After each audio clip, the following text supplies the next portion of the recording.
दिवस के इस स्वर्णिम प्रखर बेला में मैं रितिका वर्मा आप सभी को शुभकामनाएं प्रेषित करती हूँ। कुछ दर्द कभी सोते ही नहीं, वनवास खत्म होते ही नहीं। कुछ दर्द कभी सोते ही नहीं, वनवास खत्म होते ही नहीं। यूं तो जलते रहे दिए चौखट पर, यूं तो जलते रहे दिए चौखट पर, मगर कुछ राम कभी लौटे ही नहीं, मगर कुछ राम कभी लौटे ही नहीं। मुझे आज इतिहास की वो स्वर्णिम घटनाएं याद आ रही है जब हर भारतीय अपने हाथों में आजादी की मशाल लिए हुए है और उनके अधरों पर एक ही जयगान गूंज रहा है कि भारत माता की जय, इनकलाब जिंदाबाद। तभी गोलियों की आवाज गूंजती हुई आती है और सीने पर गोलियां खाते हुए लहूलुहान देश भक्त भूमि पर गिर पड़ते हैं। परंतु कोई आह नहीं, कोई पश्चाताप नहीं, परंतु कोई आह नहीं, कोई पश्चाताप नहीं। दिख रहा है तो बस एक अलौकिक तेज और उस देश में अटल विश्वास कि हमारा देश अवश्य स्वतंत्र होगा। क्यों? क्योंकि ये देश महापुरुषों का है, ये देश वीर बलवानों का, ये देश महापुरुषों का है, ये देश वीर बलवानों का, ये देश शासकों संतों का, ये देश गुणी विद्वानों का, ये देश शासकों संतों का, ये देश गुणी विद्वानों का।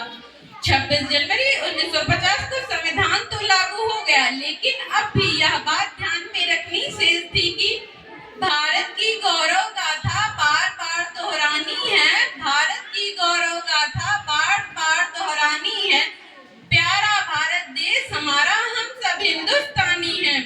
आज भी भारत के सामने ऐसी विषम परिस्थितियां आई हैं जो मानव के सपनों को खंडित कर देती हैं।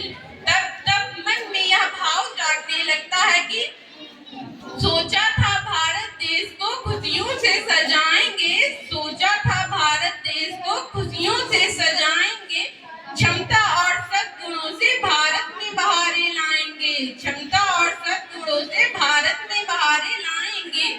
आजादी के बाद ये क्या हो गया, आजादी के बाद ये क्या हो गया, कलाम के सपनों का भारत ना जाने कहां खो गया, कलाम के सपनों का भारत ना जाने कहां खो गया। खोते हुए भारत का महज एक कारण है कि खोते हुए भारत का महज एक कारण है कि अनियत अत्याचार बढ़ रहा युग का अर्जुन मौन है, अनियत अत्याचार बढ़ रहा युग का अर्जुन मौन है। अपमानित द्रौपदी पक्ष में बोलने वाला कौन है? हमें अपने संविधान को प्रबल, सशक्त,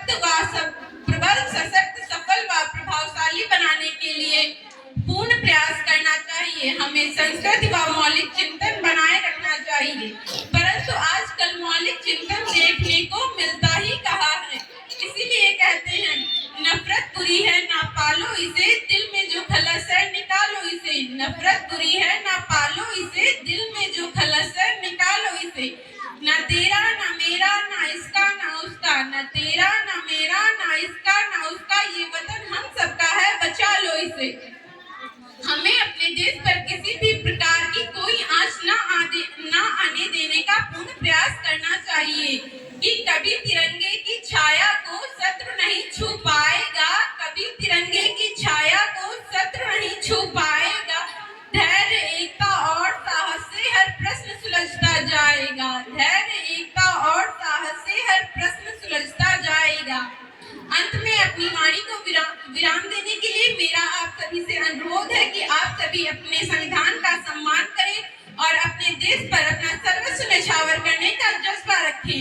हम बलिदान के आदी हैं, उस हिंद